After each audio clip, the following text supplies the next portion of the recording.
Start करते हैं हम unit 1 of OOPs object oriented programming.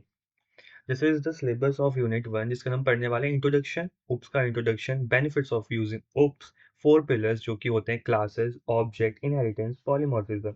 ये हम इन डिटेल पढ़ने वाले हैं। कैरेक्टरिस्टिक्स ऑफ जावा पढ़ने वाले हैं, क्यों हम जावा को प्लेटफॉर्म इंडिपेंडेंट बोलते हैं, कैसे एक जावा प्रोग्राम कंपाइल होता है, what is sandbox model. Start करते हैं हम डेफिनेशन से कि what is OOPs, what is need of OOPs, why we introduce the OOPs. जब हमारे पास एक ट्रेडिशनल वे ऑफ प्रोग्रामिंग तक, तो हमने क्यों ओप्स को इंट्रोड्यूस किया? क्योंकि जब हम प्रोग्राम करते हैं ट्रेडिशनल वे में, तो हमको एक ही कोड को हमको बार बार लिखना पड़ता है अगर हम उसको बार बार यूज करना चाहते हैं। प्लस उसके अंदर हम रियल वर्ल्ड एंटिटीज को शो करने के लिए बहुत कॉम्प्लेक्स प्रोग्रामिंग करते थे, जिसको रीड करना, मैनेज करना, डिबग करना बहुत मुश्किल होता था। तो उसको ओवरकम करने के लिए एक नई टेक्निक, एक नई वे ऑफ प्रोग्रामिंग बनाया गया जिसको हम बोलते हैं ऑब्जेक्ट ओरिएंटेड। जैसे इसका नाम है ऑब्जेक्ट ओरिएंटेड, वही इसकी डेफिनेशन है कि OOPS is programming paradigm based on concept of object which contain data in form of fields, attributes and code in form of methods. एक एग्जांपल लेते हैं to understand what is object, what is method, what is attribute, what are classes. तो एक example याद देते हैं, जो भी हमारे आसपास है उसको हम पहली बात को उसको हम एज अ ऑब्जेक्ट इस प्रोग्रामिंग के अंदर यूज कर सकते हैं, क्रिएट कर सकते हैं जो भी हमारे अराउंड है। सबसे बेसिक एग्जांपल लेते हैं हम कार्स का। हमारे पास बहुत सारी कार्स होती हैं, उन सब कार को हम एज अ ऑब्जेक्ट डाल सकते हैं, बना सकते हैं। But what are classes? तो जो भी एक ऑब्जेक्ट यानी कि कार है, वो एक बेसिक ब्लूप्रिंट पे बनी होती है कि उसका कोई कलर होता है, कोई ब्रांड होता है, उसकी मैक्सिमम स्पीड होती है, उसको हम क्लास बोलते हैं। Using class we can create multiples objects. Like to create a car, we have four wheels and a structure. If we follow that structure, we can create multiple cars like BMW, Bugatti, Audi, Maruti Suzuki, Alto, famous। तो इससे हमें ये समझ आता है कि जो हमारी क्लासेस और जो हमारे ऑब्जेक्ट्स हैं उनमें डिफरेंस क्या है। जितने भी हमारे ऑब्जेक्ट्स हैं, जितने भी हमारे पास कार्स हैं, वो सब ऑब्जेक्ट है जो एक वो बेसिक ब्लूप्रिंट को फॉलो करती हैं कि उनके फोर व्हील्स होंगे, उनका एक स्ट्रक्चर होगा। वो हमारी क्लास होती है। हम क्लास के थ्रू बहुत सारे ऑब्जेक्ट्स बना सकते हैं। और क्लास और ऑब्जेक्ट के दो और पार्ट्स होते हैं जिनको हम कहते हैं attributes, data, man methods. Attributes यानी कि प्रॉपर्टीज क्या है, एक कार की प्रॉपर्टी क्या हो सकती है कि उसका कलर क्या है, उसका ब्रांड क्या है, कितनी उसकी स्पीड जा सकती है, प्रॉपर्टीज। और हम इसको उप्स की लैंग्वेज में क्या बोलते हैं? Attributes, data. मेथड्स क्या होते हैं कि उसका बिहेवियर क्या है, कि वो क्या फंक्शन कर सकती है कार, कि स्टार्ट, स्टॉप, एक्सेलरेट, ये उसके फंक्शंस हो गए। इस तरीके से हम एक स्ट्रक्चर हम अपने माइंड में बना सकते हैं कि क्लासेस होती हैं, उस क्लास के थ्रू हम अपने ऑब्जेक्ट्स बनाते हैं। और एक क्लास के अंदर दो और पार्ट्स होते हैं जिसको हम बोलते हैं एट्रीब्यूट्स एंड मेथड्स। एट्रीब्यूट्स को हम प्रॉपर्टीज की तरह याद रखेंगे कि कार की क्या क्या प्रॉपर्टीज हो सकती हैं। मेथड्स को हम ऐसे याद रखेंगे कि एक मेथड यानी कि फंक्शन, उस ऑब्जेक्ट, उस क्लास के क्या क्या फंक्शंस हो सकते हैं, हम उनको मेथड्स बोलते हैं। एक हम ये समझ सकते हैं, ये अभी हम इसको अच्छे से आगे समझेंगे कि क्लासेस को कैसे डिफाइन किया जाता है, कोड कैसे लिखा जाता है, ऑब्जेक्ट्स को हम कैसे बनाते हैं, क्या क्या डिफरेंट टाइप्स ऑफ मेथड्स होते हैं टू डिफाइन डिफाइन मेथड्स। तो अभी के लिए हम ये समझ सकते हैं कि जो क्लास यहाँ पे लिखा हुआ है, ये एक हमारा बेसिक कोड है क्लास का। एक हमने क्लास बनाई है स्टूडेंट। उस स्टूडेंट का क्या प्रॉपर्टीज हो सकती हैं कि उसका नाम क्या है, उसका रोल नंबर क्या है, और उसका एक फंक्शन बना दिया जिसको हमने मेथड नाम दिया कि स्टूडेंट इज स्टडिंग। अब हम यहाँ पे ये देख सकते हैं कि कैसे हम एक क्लास को यूज करके ऑब्जेक्ट बना रहे हैं। ये हमारी क्लास है और ये हमारा फर्स्ट ऑब्जेक्ट बन गया है।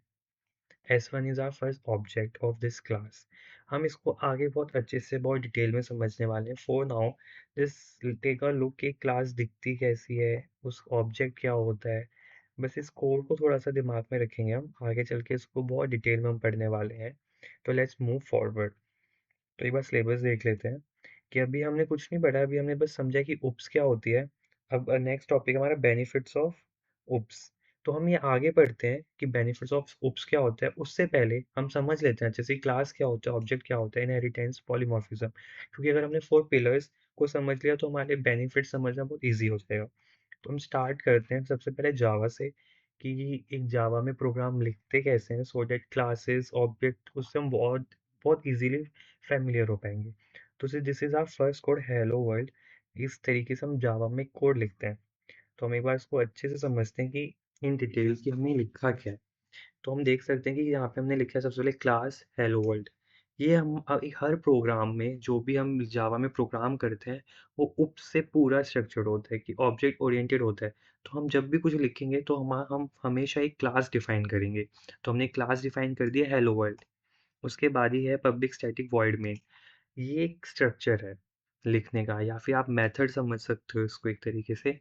जब भी ये हमारा मेन फंक्शन हो गया, मेन मेथड हो गया जहाँ से हमारा कोड रन होगा, तो ये पब्लिक स्टैटिक वॉइड मेन अभी के लिए इसको एक तरीके से याद रख लो कि हमारे एंटरिंग एंटरिंग पॉइंट है। जब भी हम कोई भी कोड लिखते हैं जावा में, जहाँ पे भी हमारी मेन क्लास होती है, यहाँ से हमारा मेन फंक्शन यानी कि कोड स्टार्ट होता है।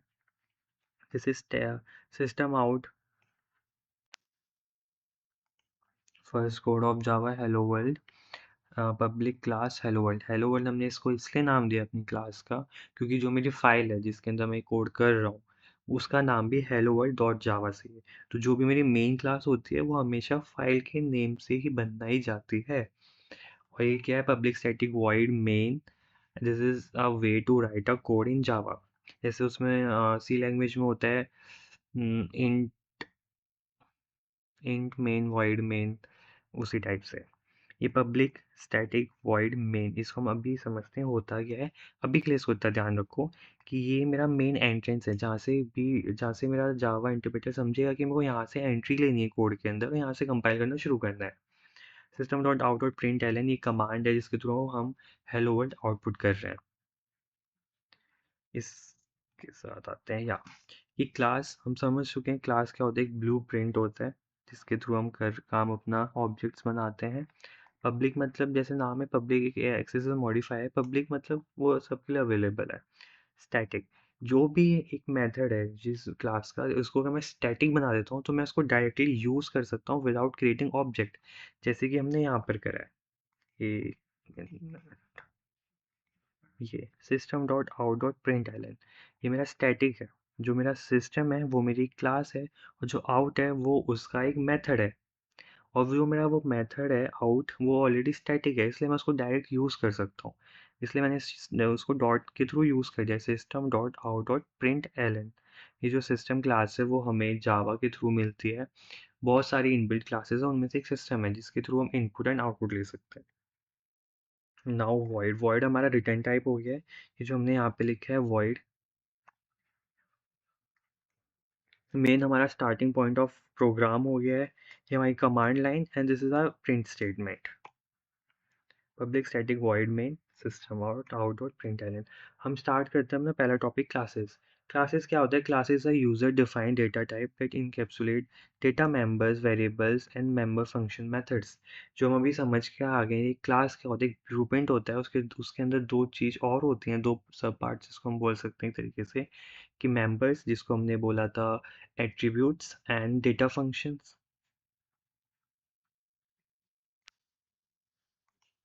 तो ये हमारे कंपोनेंट्स होते हैं क्लास के, डेटा मेंबर्स वेरिएबल्स। एक ही बात है एट्रीब्यूट जिसको हम नाम देता है यानी कि प्रॉपर्टीज, जैसे हमने याद किया था एक कार की क्या प्रॉपर्टीज हो सकती हैं और एक कार का क्या फंक्शन होता है, उसको हमने नाम दिया था मेथड्स। Methods and functions. अब ये हमारी थ्योरी है, इसको रीड कर लेना क्योंकि इसी तरीके से आंसर लिख सकते हैं। एंड पर्पस क्या है हमारा क्लास को क्रिएट करने का फ़ायदा क्या है कि हम रियल वर्ल्ड एंटिटीज़ हैं उनको लॉजिकल वे में प्रेजेंट कर सकते हैं। डेटा मेथड्स को एक साथ हम बाइंड कर सकते हैं क्लास के अंदर। And its provide a structure and organise way to program. Let's start with a example. हमने एक क्लास बनाई है फ्रूट। एक फ्रूट क्लास, एक फ्रूट का, तो एक अभी हम उसको दोबारा से सोचना शुरू करते हैं। एक क्लास है यानी उसका ब्लूप्रिंट बनाना है।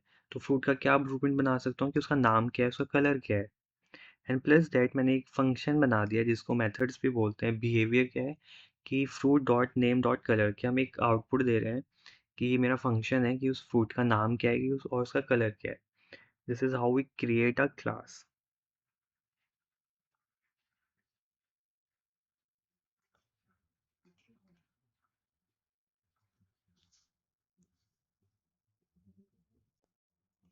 ये मेरे ऑब्जेक्ट्स हैं, ये मैंने ऊपर फ्रूट क्लास डिफाइन करी है। इसके बारे में और अच्छे से पढ़ते हैं कि ऑब्जेक्ट्स क्या होता है।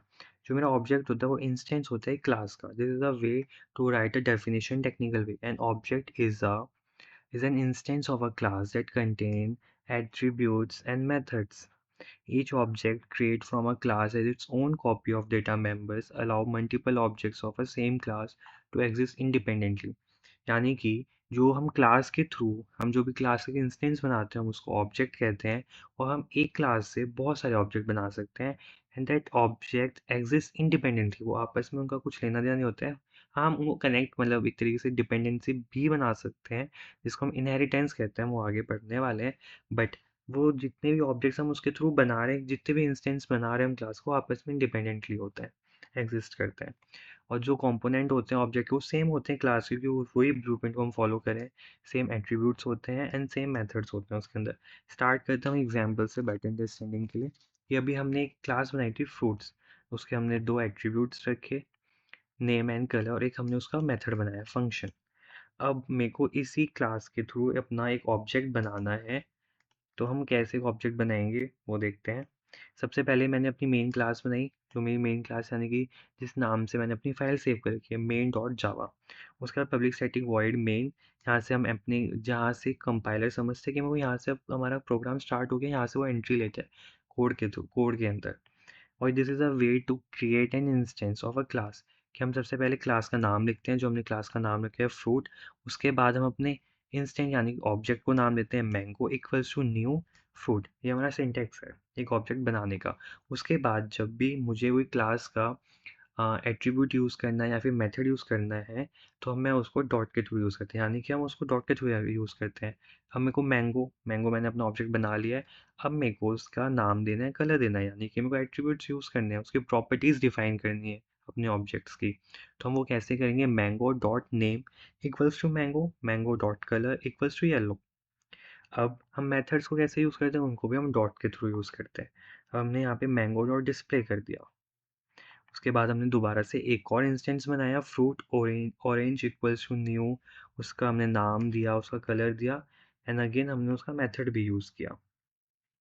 अब हम इसके अंदर ये समझ सकते हैं कि हम एक क्लास के थ्रू मल्टीपल ऑब्जेक्ट्स बना सकते हैं. जैसे हमने एक मैंगो ऑरेंज बनाया है और उसका आउटपुट क्या आएगा, उसका आउटपुट ये आएगा.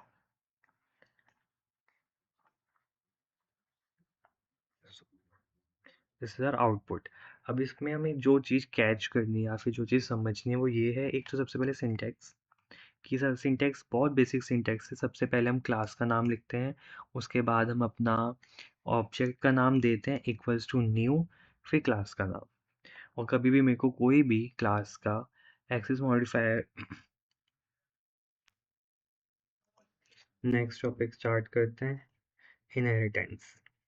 इनहेरिटेंस को हम ऐसे समझ सकते हैं कि जैसे कि हमारे पेरेंट्स हैं मदर एंड फादर, उनसे कुछ सिमिलैरिटीज़ हमारे अंदर होती हैं. जैसे हमारी हाइट हो सकती है, आइज़ हो सकती है, स्किन कलर हो सकता है.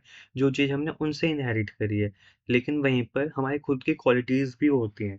तो इसी कॉन्सेप्ट को हम इनहेरिटेंस कहते हैं. कि inheritance is a fundamental concept of OOPS that enable new class to acquire the properties and behavior of existing class. मतलब कि और इसको हम पेरेंट क्लास बोलते हैं. इसको हम ऐसे ही फादर रिलेशन से समझते हैं कि जैसे हमारे पेरेंट्स होते हैं हम उनसे इनहेरिट करते हैं कुछ चीज़ें, तो उसको हम पेरेंट क्लास बोलते हैं. और हम खुद जो हो गए उनके चाइल्ड तो हम उसको चाइल्ड क्लास बोलते हैं. इसका बेसिक स्ट्रक्चर अपने दिमाग में यही बना के रखना है. एक ट्री टाइप की पेरेंट्स होते हैं, उनसे हम आए, हम चाइल्ड होते हैं, तो वो पेरेंट क्लास होगी, हम चाइल्ड क्लास हो गए. और पेरेंट क्लास को हम सुपर क्लास से भी डिनोट करते हैं. It forms a hierarchy relation between classes and allow for reusable logical organization of object. कि हम इसका सबसे ज़्यादा बेनिफिट यही होता है कि हम कोड को रीयूज़ कर सकते हैं. कि जो भी कोड हम पेरेंट की जितनी भी चीज़ें हैं वो इनहेरिट करनी है हमने चाइल्ड क्लास में, तो हम उसका जितना भी कोड है उसको रीयूज़ कर सकते हैं अपने चाइल्ड क्लास में. एक एग्जाम्पल के साथ समझते हैं कि ये होते हैं. This is how we inherit. कि एक हमारी पेरेंट क्लास हो गई, एक हमारी चाइल्ड क्लास हो गई, और चाइल्ड क्लास हमने इनहेरिट करी है. तो इसके लिए हम कीवर्ड यूज़ करते हैं extend. Class child extend parent, यानी कि जितना भी पेरेंट की चीज़ें वो इनहेरिट हो चुकी हैं हमारी चाइल्ड के अंदर. ये मैंने बताई दिया. सुपर क्लास को हम पेरेंट क्लास भी बोलते हैं. सब क्लास चाइल्ड क्लास होती है. एक्सटेंड कीवर्ड यूज़ करते हैं, सुपर कीवर्ड यूज़ करते हैं. जब हम सुपर कीवर्ड हम ज़्यादातर अपने चाइल्ड क्लास के अंदर यूज़ करते हैं ताकि हम पेरेंट क्लास के मेंबर्स को डायरेक्टली एक्सेस कर सकें। ये हमारे टाइप्स होते हैं, डिफरेंट टाइप्स ऑफ इनहेरिटेंस होती है। जब भी इनहेरिटेंस का क्वेश्चन आता है सबसे पहले हम डेफिनेशन बताते हैं जो हमने अभी पढ़ी ली है कि इनहेरिटेंस होता क्या है। उसके बाद उसके हम टर्मिनोलॉजीज को समझा देते हैं कि ये होते हैं इसके अंदर। आफ्टर दैट इसके टाइप्स होते हैं single inheritance, hierarchical, multi level, hybrid and multiple. अब इसमें एक कैच है कि single, hierarchical and multi level हम डायरेक्ट इनहेरिटेंस कर सकते हैं इसके अंदर, ये हमारे पास अलाउड है।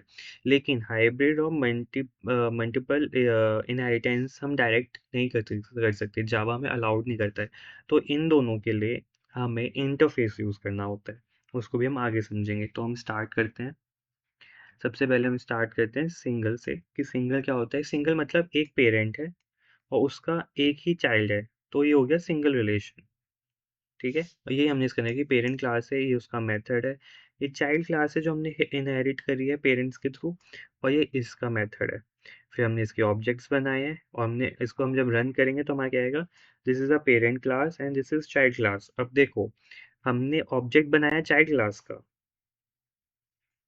कि हमने ऑब्जेक्ट तो बनाया है इस वाली क्लास का, चाइल्ड क्लास का ऑब्जेक्ट बनाया गया है यहाँ पे, और उसके थ्रू हम पेरेंट क्लास का भी मेथड यूज कर पा रहे हैं, और इसका तो हम कर ही सकते हैं। जो कि हमने समझा कि जो भी चीज़ें हम पेरेंट के थ्रू आती है हमारे पास, वो तो हमारे अंदर होती है, चाइल्ड के अंदर होती है। लेकिन चाइल्ड की खुद की भी तो कुछ मेथड्स होते हैं, खुद की कुछ क्वालिटीज़ होती है, तो वो भी उसके पास होती हैं। तो एक चाइल्ड के अंदर दोनों चीज़ें आ गई। अब वो हम एक एग्जाम्पल के थ्रू भी समझ सकते हैं। जो हमने यहाँ पे मेथड ऑब्जेक्ट बनाया पहले क्लास का, चाइल्ड क्लास का, उसके बाद हमने दोनों मेथड को एक्सेस कर पा रहे हैं, और ये रहे उसके आउटपुट्स। अब आते हैं नेक्स्ट पे। नेक्स्ट है हमारा मल्टी मल्टी लेवल इनहेरिटेंस, यानी कि एक के बाद एक चेन ऑफ इनहेरिटेंस को हम कहते हैं मल्टी लेवल ऑफ इनहेरिटेंस। की हमारे ग्रैंड पेरेंट्स हैं, उनके उससे हमने पेरेंट्स को इनहेरिट कराया, पेरेंट्स हमने चाइल्ड को। तो ये क्या हो गया, एक क्लास हमने बनाई, उसके बाद पेरेंट की एक क्लास बनाई, और उसके बाद चाइल्ड की एक क्लास बनाई। ये होता है मल्टी लेवल, एक के बाद एक लेवल, हायरार्की बन गई, एक चेन बन गई कि हमने एक को एक के बाद इस ग्रैंड पेरेंट से पेरेंट को इनहेरिट कराया, पेरेंट से हमने चाइल्ड को इनहेरिट कराया। अब इसके अंदर क्या होता है कि जो भी हमारा इस वाली जगह, इसको एक बार के लिए ए क्लास मान लेते हैं, पेरेंट वाले को बी मान लेते हैं, और चाइल्ड को सी मान लेते हैं। तो जो इसके अंदर और इसके अंदर ए वाले की जितनी भी प्रॉपर्टीज हैं, यानी ग्रैंड पेरेंट्स की जितनी भी चीजें हैं, वो हमारे पेरेंट के अंदर आई हैं, प्लस पेरेंट की खुद की भी कुछ क्वालिटीज हैं। ठीक है, और जो चाइल्ड है उसके अंदर ग्रैंड पेरेंट्स की भी आती है, पेरेंट्स की भी आती है, प्लस उसकी खुद की भी क्वालिटीज होती हैं।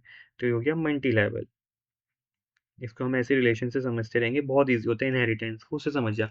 ग्रैंड पेरेंट्स से पेरेंट्स आए, पेरेंट्स से चाइल्ड आए, और जो भी चीज़ ग्रैंड पेरेंट के थ्रू पेरेंट में आई, उसी की चाइल्ड में भी आती है, प्लस उनकी खुद की भी क्वालिटीज़ होती हैं। तो हम वही यहाँ पे समझिए कि हमने एक क्लास बनाई ग्रैंड पेरेंट्स, उसका एक मेथड बनाया, फिर हमने उस पेरेंट को एक्सटेंड किया ग्रैंड पेरेंट्स से, उसका एक मेथड बनाया, फिर हमने एक और क्लास बनाई चाइल्ड, जो एक्सटेंड करी हमने पेरेंट के थ्रू, और जिसका हमने एक और मेथड बनाया। अब हम क्या करेंगे कि हम चाइल्ड का एक ऑब्जेक्ट बनाएंगे उस एक चाइल्ड के ऑब्जेक्ट के थ्रू हम पेरेंट वाले का भी मेथड यूज कर सकते हैं, ग्रैंड पेरेंट वाले का भी, क्योंकि ये पेरेंट के थ्रू ही हमने चाइल्ड बनाया, और जो पेरेंट है वो ग्रैंड पेरेंट के थ्रू बनाया है। एक से एग्जाम्पल जब हमने दोनों का किया, हम जब कोड रन करें तो हमारे पास आउटपुट भी आ रहा है कि ग्रैंड पेरेंट है, ये पेरेंट क्लास है, और हमने बनाया सिर्फ चाइल्ड का क्लास था। तो ये हो गया मल्टी लेवल। नेक्स्ट पे आते हैं हायरार्कियल। अब hierarchical multi class inherit from same parent, यानी कि एक पेरेंट के दो चाइल्ड। ये हायरार्की हो गई कि एक पेरेंट के दो चाइल्ड हो गए, और हमने यहाँ पे भी वही किया, पहले हमने पेरेंट क्लास बनाई, उसका एक मेथड बनाया, और पेरेंट को एक्सटेंड किया C1 चाइल्ड 1 से, और चाइल्ड 2 भी उसी का ही है। ये हायरार्की बन गई एक तरीके से कि पेरेंट के दो बच्चे C1 एंड C2। अब हम जब इनका ऑब्जेक्ट बनाएंगे, मैंने C1 का भी बनाया, C2 का भी, तो सेम चीज़ अब तक हम पढ़ते आ रहे हैं, हमें समझ आ गई है कि जो भी एक्सटेंड करता है, जो भी इनहेरिट करता है, उसके पास अपने पेरेंट क्लास की तो क्वालिटीज़ आई जाती हैं, उसकी खुद की क्वालिटीज़ उस पे होती हैं, क्वालिटीज़ यानी कि मेथड और प्रॉपर्टीज़ बिहेवियर। तो हमने किया, उसको रन करते हैं, तो हमारे पास वो भी आ रहा है, चाइल्ड है, ये चाइल्ड 1 है, ये पेरेंट है, और ये चाइल्ड 2 है। This is called hierarchical. Next पे चलते हैं। अब हम आ गए मल्टीपल मल्टीपल इनहेरिटेंस, जो कि मैंने आपको बताया था, उसको डायरेक्टली हम इसको इनहेरिट नहीं कर सकते हैं। जैसे हम यहाँ पे एक्सटेंड कीवर्ड यूज़ कर रहे हैं, जो कि हम डायरेक्ट इनहेरिटेंस बोलते हैं, एक्सटेंड कीवर्ड के थ्रू हम डायरेक्टली कर पा रहे हैं जावा में, बट हम मल्टीपल नहीं कर सकते, कि यानी कि एग्जाम्पल नहीं लेते हैं, एक तरीके से मानते हैं कि एक ए क्लास है और एक बी क्लास है, लेकिन और मैं सी क्लास बना रहा हूँ जो इन दोनों की प्रॉपर्टीज इनहेरिटेंस कर रहा है। ये अलाउड नहीं है, डायरेक्ट जावा में नहीं कर सकते हम ऐसा। इसके लिए हमें एक स्पेशल कीवर्ड यूज़ करना पड़ता है, कीवर्ड नहीं बोलते, एक वे है उसको यूज़ करने का, जिसको हम बोलते हैं इंटरफेस, जिसको हम और डिटेल में आगे पढ़ेंगे। अभी के लिए आप समझ लो इंटरफेस के थ्रू हम मल्टीपल इनहेरिटेंस कर सकते हैं। ये हमने लिखा, Java doesn't support multiple inheritance with class to avoid ambiguity, however it support multiple inheritance using interface. Interface क्या करता है कि वो उसका एक उसका ऐसे समझ सकते हैं कि interface let us know what to do but it doesn't let us know how to do. तो हमने यहाँ पे यही किया कि हमने इंटरफेस बनाया, और इंटरफेस की कुछ और प्रॉपर्टीज है कि एब्स्ट्रैक्ट होता है, वो भी हम आगे बढ़ने वाले हैं। इसलिए बस अभी के लिए इतना याद रखना है कि ये डायरेक्ट नहीं, इनडायरेक्टली हम मल्टीपल इनहेरिटेंस कर सकते हैं, जावा डायरेक्ट अलाउ नहीं करता है। इनडायरेक्टली करने के लिए हमें इंटरफेस यूज़ करना पड़ता है। सेम हाइब्रिड में भी हमें इंटरफेस यूज़ करना पड़ेगा, कि जावा इसको डायरेक्टली अलाउ नहीं करता है। अभी एक बेटर अंडरस्टैंडिंग के लिए इसको देख लेते हैं एक बार, बहुत ईजी तरीके से, कि ग्रैंड पेरेंट, ग्रैंड मदर और मेरे मदर, यानी कि एक से बस एक ही क्लास इनहेरिट की है हमने, तो ये हो गया सिंगल इनहेरिटेंस। वहीं पर मदर के दो बच्चे, एक सन और एक डॉटर, तो ये हो गया हमारा हायरार्किकल इनहेरिटेंस। और इन दोनों का मिक्सचर, एक सिंगल का और इनहेरिट का, ही होता है हमारा हाइब्रिड, ठीक है, जो कि हम डायरेक्ट नहीं कर सकते हैं। ये इनका डिफरेंस है, मेन हमें यही याद रखना है इसमें, कि ये तीनों डायरेक्ट हो जाती है, इनके एग्जाम्पल याद रखने, इनकी डेफिनेशन याद रखनी है। आप ये डायग्राम बना के आ सकते हैं एग्जाम में, परफेक्टली इंसान समझ जाएगा कि मल्टीपल क्या होता है, मल्टी लेवल क्या होता है, विद एग्जाम्पल सारे मार्क्स मिल जाएंगे। मेन इसमें एग्जाम्पल ही होता है, हमारे टाइम पर भी हम मेन एग्जाम्पल्स के थ्रू आंसर्स लिखने के लिए बोला गया था। ये आप डायग्राम याद रख सकते हो, सिंगल यानी कि एक क्लास, हर के मतलब एक के दो बच्चे, यहाँ पे तीन तीन बच्चे, मल्टी लेवल यानी ग्रैंड पेरेंट्स, पेरेंट्स, फिर चाइल्ड। उसके बाद आते हैं इन दो पे, जो कि हमारा है इनडायरेक्ट, इसको हम इनडायरेक्ट इनहेरिटेंस बोलते हैं। ये हमारा डायरेक्ट इनहेरिटेंस है। ये हमारा एक्सटेंड कीवर्ड के थ्रू हो जाता है, क्योंकि डायरेक्ट है, और वहीं पर इसके लिए हमें इंटरफेस यूज करना पड़ता है, क्योंकि ये इनडायरेक्ट है। मेन चीज़ है, बस इतना याद रखना है। ये हमारा इनहेरिटेंस टॉपिक खत्म हो गया। नेक्स्ट टॉपिक पे आते हैं, पॉलीमॉर्फिज्म। पॉलीमॉर्फिज्म को हम ऐसे समझ सकते हैं कि उम, एक एक इंसान को बहुत सारे अपने फॉर्म्स परफॉर्म करने पड़ते हैं। लाइक लाइक एक स्टूडेंट को ले लेते हैं, एक चाइल्ड, अडल्ट चाइल्ड को ले लेते हैं। कॉलेज में एज अ स्टूडेंट हम बिहेव करते हैं, घर पे एज अ चाइल्ड बिहेव करते हैं, जब जॉब करेंगे वहाँ पे हम एज अ एम्प्लॉय बिहेव करेंगे, मैरिड के बाद आफ्टर हस्बैंड एंड फादर। तो एक ही इंसान बहुत सारे रोल रोल प्ले करता है, उसी को हम पॉलीमॉर्फिज्म कहते हैं। Polymorphism literally means many form, एक इंसान की बहुत सारी form, is an OOPS concept that allow the same name, method और object to act differently depend on the context। वही हमने समझा, एज अ स्टूडेंट मैं कॉलेज में जैसे बिहेव करूंगा, वो मैं एज अ चाइल्ड घर पे बिहेव नहीं करूंगा। एज अ एम्प्लॉय जो मैं कॉलेज ऑफिस में बिहेव करूंगा, एज अ स्टूडेंट मैं कॉलेज में बिहेव नहीं करूंगा। लेकिन मेरा नाम सेम, एज अ आइडेंटिटी जो सेम है, मेरी फॉर्म्स डिफरेंट होगी हैं। तो वही हमारा पॉलीमॉर्फिज्म होता है। इसको हम दो कैटेगरी में डिवाइड करते हैं, कंपाइल टाइम, जिसको हम स्टैटिक भी बोलते हैं, रन टाइम, जिसको हम डायनामिक भी बोलते हैं। और इसके एक और जो इनके जो मेन नेम्स हैं, जो कॉलेज में एज एग्जाम के पॉइंट ऑफ व्यू से आते हैं, that is overloading and overriding. इसको हम आगे अच्छे से समझते हैं। स्टार्ट करते हैं पहले से, कंपाइल टाइम मेथड, जिसको हम ओवरलोडिंग भी बोलते हैं। इस एग्जाम्पल पे चलते हैं पहले। इसका मतलब ये होता है, ओवरलोडिंग का मतलब, जो कंपाइल टाइम के हो, एक कंपाइल टाइम के टाइम पर ही हम इसको यूज होता है ये, कि ही नाम के एक नाम के हम डिफरेंट डिफरेंट पैरामीटर्स यूज करते हैं। देखो नाम सेम है, ऑब्जेक्ट यानी कि मैथ का एक सेम है, लेकिन मैंने जो पैरामीटर्स इसके अंदर पास करे हैं वो डिफरेंट है। इसमें मैं इंट पे एडिशन कर रहा हूँ, वहीं पर यहाँ पे मैं डबल साइज पे एडिशन कर रहा हूँ, और यहाँ पे पैरामीटर्स भी बढ़ा दिए, यहाँ पे 2 नंबर का एडिशन है, यहाँ पे 3 नंबर का एडिशन है। ये होता है ओवरलोडिंग, यानी कि नेम सब कुछ सही, सब कुछ सेम है, बट जो मैं पैरामीटर्स पास करता हूँ वो मेरे डिफरेंट हो गए। इसको हम इस तरीके से ध्यान रखेंगे, इसको हम बोलते हैं ओवरलोडिंग। नेम सेम है बट जो हम यहाँ पे पैरामीटर्स पास करते हैं फंक्शन या फिर मेथड के अंदर वो डिफरेंट हो जाते हैं। यहाँ पे 2 थे, यहाँ पे 3 है, यहाँ पे int था, यहाँ पे डबल है। This is for overloading. इसके बाद हमने इसका ऑब्जेक्ट बनाया इस क्लास का और हमने तीनों मेथड्स यूज कर दिया और हमें आउटपुट मिल गया same name different forms.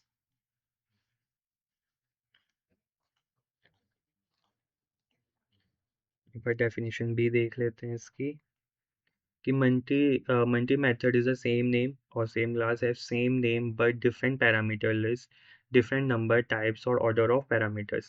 The compiler decide which method to call based on the compile time, type and argument used.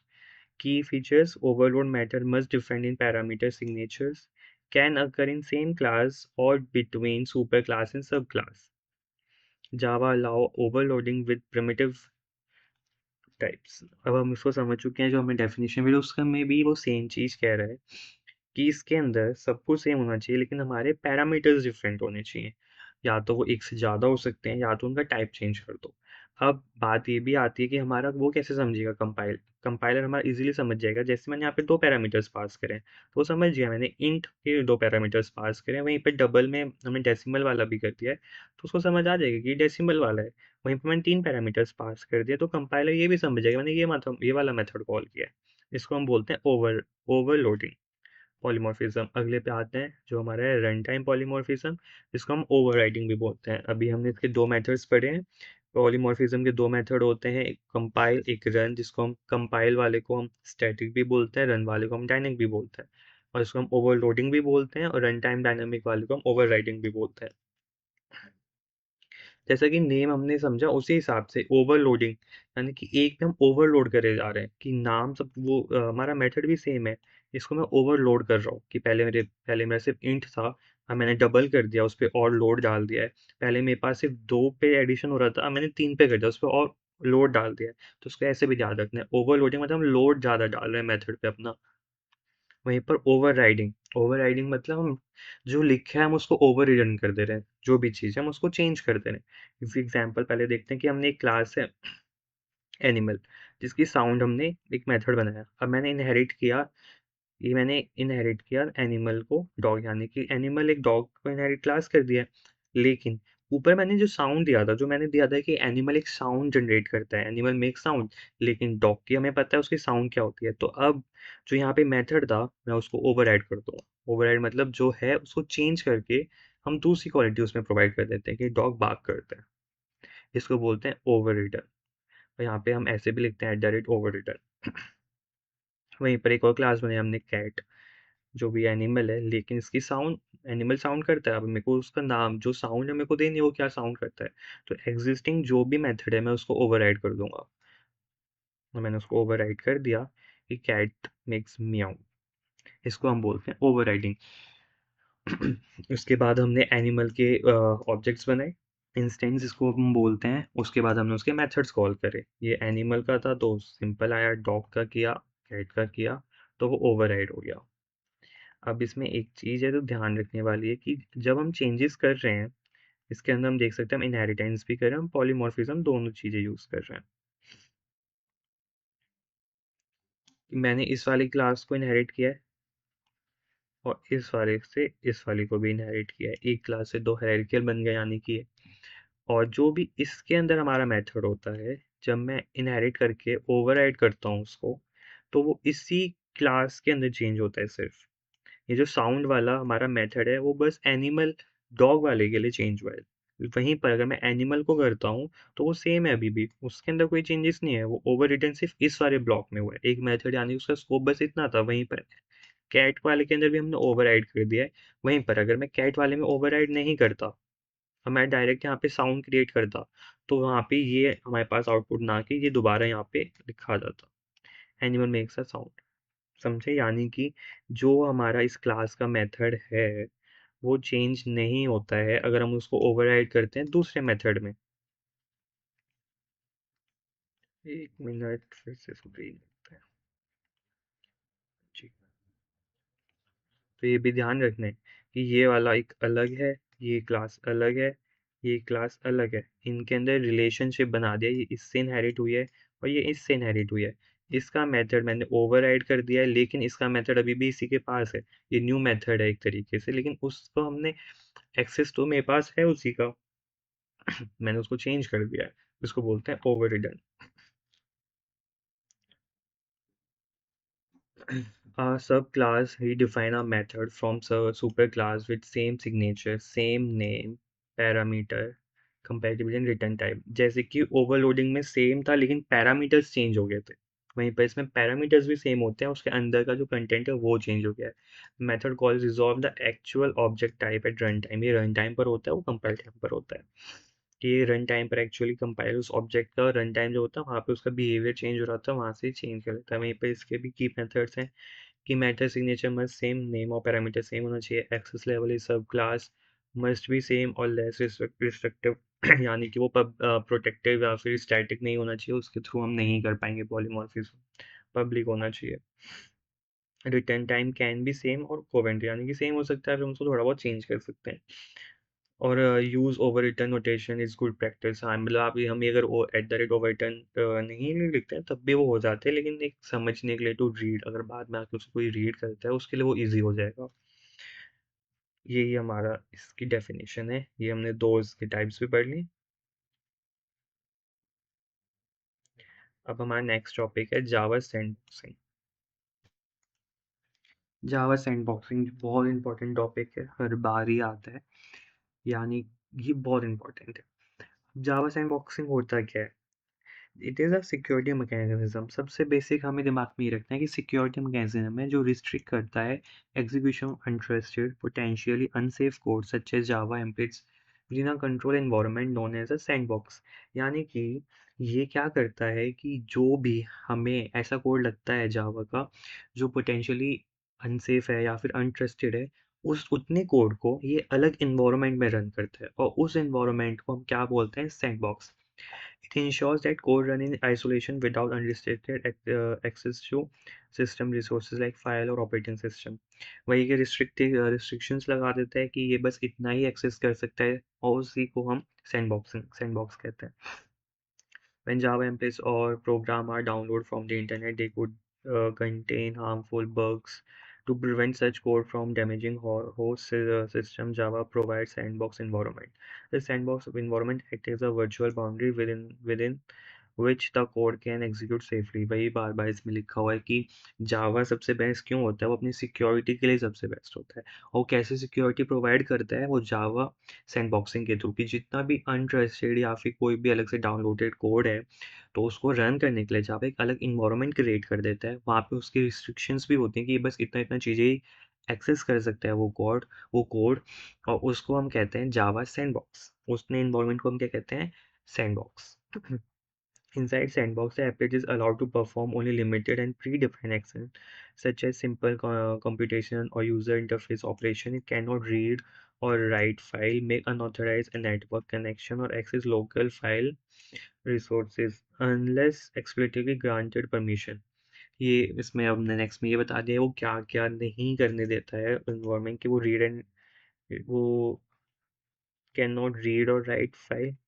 ये ऑपरेशन बिल्कुल रिस्ट्रिक्ट होते हैं, अनऑथराइज्ड नेटवर्क कनेक्शन नहीं बता सकते हैं, एक्सेल होता है लोकल रिसोर्सेज के लिए बिल्कुल एक्सेस नहीं मिलता है एंटिल अनलेस हम अलग से उसको ग्रांट नहीं करते हैं वो परमिशन। और ये जितना भी जो भी ये सब हो रहा है किसके अंडर करा जा रहा है, किसके थ्रू करा जा रहा है, उसको हम बोलते हैं जावा सैंडबॉक्सिंग।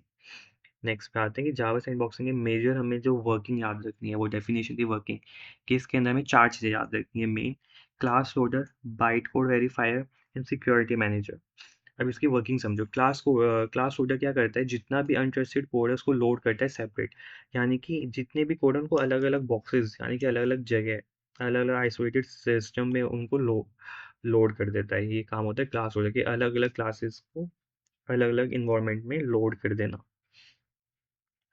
ये फर्स्ट काम हो गया हमारा।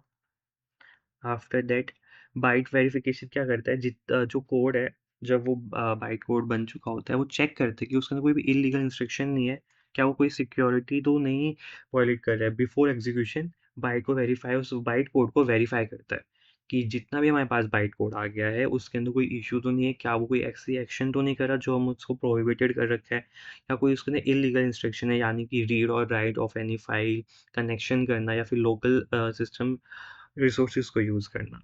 After that system secure manager का काम आता है, it ensure run time access control to prevent unauthorise action. कि जब आफ्टर कि हमने क्लास लोड कर दिया, यानी कि हमने अलग अलग इन्वायरमेंट पे अलग अलग जगह पे क्लासेस लोड कर दी हैं सेपरेटली, आफ्टर दैट जब हमने बाइट कोड को भी चेक कर लिया है, at last system manager check करता है कि जब हम उसको रन कर रहे हैं अपने कोड को, कि उस रन टाइम पर तो कहीं पर उस पर कोई अनऑथराइज वो एक्शन तो नहीं कर रहा है, क्योंकि कंपाइल टाइम होता है, एक रन टाइम होता है, रन टाइम पर भी हमें उसको चेक करना पड़ेगा, वो किसका काम होता है, सिक्योरिटी मैनेज। इसके एडवांटेजेस ये होते हैं, यूजर बढ़ जाता है फॉल्टी कोड से, प्रिवेंट अनऑथराइज एक्सेस सिस्टम की, कोई अनऑथराइजली अनप्रोटेक्टेड ही सिस्टम में फाइल डिलीट या फिर एक्सेस ना कर ले, वो हार्मफुल होगा हमारे लिए। Secure way to run Java application, सबसे बेस्ट यही फ़ायदा है हमारे पास जावा के, कि वो बहुत सिक्योरिटी प्रोवाइड करता है। ये हमने एक डायग्राम के थ्रू अब समझते हैं जो हम आगे पढ़ाए हैं। ये बट जो ये स्टार्टिंग था, जब स्टार्टिंग में हमारे पास सैंडबॉक्सिंग आई थी, ये वेरी स्टार्ट सैंडबॉक्सिंग मॉडल है, कि वो क्या करता था, जो लोकल कोड था जेवीएम में उसको पूरा एक्सेस मिल जाता था, ये हमारा लोकल कोड है जिसको पूरा एक्सेस मिल चुका है रिसोर्सेज का। वहीं पर जो रिमोट कोड जो हमने डाउनलोड किया होता उसको हम बस सैंडबॉक्स में रन करते थे। ये हमारा इनिशियल था, जब सबसे पहले जब जावा के अंदर सिक्योरिटी जो इंट्रोड्यूस की गई थी, वो इस सिस्टम पे थी कि जो भी लोकल कोड है उसको पूरा जेवीएम अपना रिसोर्स एक्सेस दे रहा है, लेकिन रिमोट वाले को बस सैंडबॉक्स में रन किया जा रहा है। बट ये आगे चल के अपडेट होता है, और इसमें क्या आता है जो अभी हम पढ़ के आए, क्लास लोडर, कि वो हर एक कोड के लिए अलग अलग इन्वायरमेंट, अलग अलग नेम स्पेस आइसोलेटेड बनाता है। जैसे कि पूरा हम समझ सकते हैं, पूरा जेवीएम है, जेवीएम के लिए पूरा रिसोर्सेज है, लेकिन क्लास लोड ने क्या किया है, लोकल रिमोट कोड को अलग अलग जगह पे रन करने के लिए उसको परमिशन दे दिया है। पहले क्या था, जितना भी हमें जिस पे जो हमारा रिमोट कोड था बस हम उसको सैंडबॉक्स में रन कर देते। ये अपडेट आया, क्लास और हर एक को अलग अलग करता है, according to the code JVM उसको रिसोर्सेज प्रोवाइड करते हैं कि वो क्या क्या रिसोर्सेज यूज कर सकता है।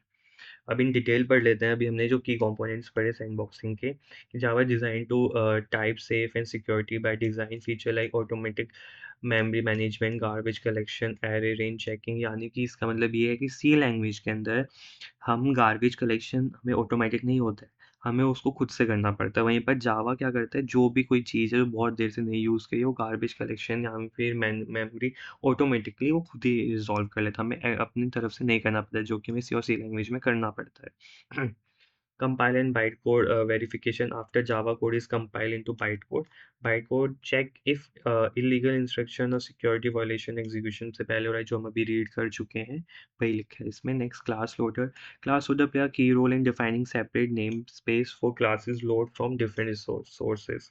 It ensures that untrusted append cannot be replaced or interface with trusted system. वही जो अभी हमने पढ़ा कि वो अलग अलग उनको अलग अलग जगह पे रन करने के लिए सैंडबॉक्स दे देता है कोड को, ताकि कोई भी अनट्रस्टेड या फिर अनप्रोटेक्टेड कोड हमारे सिस्टम के रिसोर्सेज को एक्सेस ना कर पाए। वहीं पर सिक्योरिटी मैनेजर्स रन टाइम के टाइम पर चेक करता है जो उसके रिस्ट्रिक्शन वो ब्रेक ना हो जाए। इस ये तीन इन सारे स्टेप के थ्रू जावा हमें सिक्योरिटी प्रोवाइड करता है, और हम उसको सैंडबॉक्सिंग बोलते हैं। ये हमने समझ लिया, ए बेटर वे अलग अलग से, दोबारा वही चीज़ है जो हम आगे पढ़ के आगे हैं। जो क्लास लोड होता है, क्लास लोडर, जब भी कोई रिमोट, जैसा कि हमने डिस्कस कर लिया था कि कैसे हमें सिक्योरिटी इन जावा प्रोवाइड होती है, this is the last PDF, एक डायग्राम के थ्रू हम समझ चुके हैं, हम आगे रीड कर चुके हैं ऑलरेडी, कि एक इनपुट आता है कि हमारे जावा के अंदर, जब वो जावा कोड के अंदर होता है, या तो लोकल कोड होगा फिर रिमोट कोड होगा उसके अंदर, फिर उसके बाद हम क्लास लोडर क्या करता है, उसको सेग्रीगेट कर देता है, उसको अलग अलग क्लास लोडिंग दे देता है, अलग अलग प्लेटफॉर्म्स प्रोवाइड करता है, जैसे कि हमने इसमें देखा था कि हर एक कोड को अलग अलग जगह पे वो लोड कर रहा है according to the authentication and access of the resources of our system, उसको ऐसे डिवाइड कर दिया जाता है। और ये हमारी सिक्योरिटी पॉलिसी होती है। हम यहाँ पे देख सकते हैं अलग अलग ब्लॉक्स में हमारी क्लास लोडर ने अलग अलग जगह पर उसको लोड किया है, अकॉर्डिंग टू द सेम जो हम अभी पढ़ा है कि हम कितना एक्सेस दे सकते हैं किस कोड को, कि सिर्फ वो हमारे सिर्फ हम उसको कोई एक्सेस नहीं दे सकते हैं अपने डेटा के अगेंस्ट, या फिर कोई हम एक्सेस दे सकते हैं। अकॉर्डिंग टू दैट हमने अलग अलग क्लास बना दी, वहाँ पे वो रन हो रहा है। And this is how Java provide the best security for the codes. इसी के साथ हमारी यूनिट 1 खत्म होती है। हमने इसमें सब डिस्कस कर लिया है जो क्या क्या होता है। मैं आपको मेन चीज़ बता देता हूँ जो ज़्यादातर एग्जाम्स में पूछी ही जाती है सिलेबस में चल के। Just a second. सबसे ज़्यादा इम्पोर्टेंट सैंडबॉक्स है। हमेशा उसका क्वेश्चन आता ही आता है, मिड सेम में नहीं तो एंड सेम में आएगा ही आएगा। सैंडबॉक्स मॉडल उसका, हम जैसे हमने अभी देखा उसका मॉडल, और अलग तीन उसके हम पिलर्स कह सकते हैं, या फिर तीन अलग अलग तीन पिलर्स ही कह सकते हैं जो अलग अलग अलग काम है, एज अ सीक्वेंस में वो काम करते हैं, बहुत इंपॉर्टेंस है। वैसे हम उसका आंसर लिखेंगे। प्लस अगर हम उसके डायग्राम बनाना है तो बहुत इंपॉर्टेंट है, डायग्राम बनाते हैं और दोनों डायग्राम बनाते हैं कि पहले कैसे वर्क करता था और अब कैसे वर्क करता है, तो सबसे ज़्यादा मार्क्स मिल जाता है। ये वाला तो बनाना ही बनाना है, इसके साथ हम ये वाला भी दिखा सकते हैं कि पहले कैसे सैंडबॉक्सिंग थी, कैसे जावा में प्रोवाइड करता था, इस तरीके से। उसके बाद जो इसके अंदर और इम्पोर्टेंट चीज़ें हैं वो आती हैं ये इनहेरिटेंस एंड पॉलीमॉर्फिज्म। इसका भी क्वेश्चन हमेशा मिल ही जाता है। मैंने जितने भी क्वेश्चन पेपर्स देखे थे उसमें है ही है, या तो थोड़े कम मार्क्स में आ जाता है या फिर ज़्यादातर वो उसमें आते हैं, define inheritance and it's different types. Main दो ही ये इम्पोर्टेंट है, कैरेक्टरिस्टिक्स ऑफ जावा और बेनिफिट्स ऑफ ओप्स। ये आते भी है नहीं भी आते मिड सेम के लिए, तो ये भी इम्पोर्टेंट है, बट मेन फोकस हमारा ये तो छोड़ना ही नहीं है सैंडबॉक्सिंग। ये सैंडबॉक्सिंग होता क्या है, ये बहुत इंपॉर्टेंट है, इसको जरूर पढ़ के जाना। प्लस जो हमने 4 पिलर्स पढ़े थे उसके, वो भी पढ़ना तो पूरी यूनिटी है, इन पे ज़्यादा फोकस देना है। और अगर हमने ये 4 पिलर्स पढ़ लिया तो उससे हमें इजीली हम बेनिफिट्स ऑफ ओप्स भी बता सकते हैं, और उसके थ्रू हम कैरेक्टरिस्टिक्स ऑफ जावा भी बता सकते हैं, तो एक तरीके से पूरी यूनिटी कवर हो जाती है। तो यहाँ पे हमारी यूनिट 1 खत्म होती है। I hope you enjoy this session. Best of luck your exams and for your career. Thank you.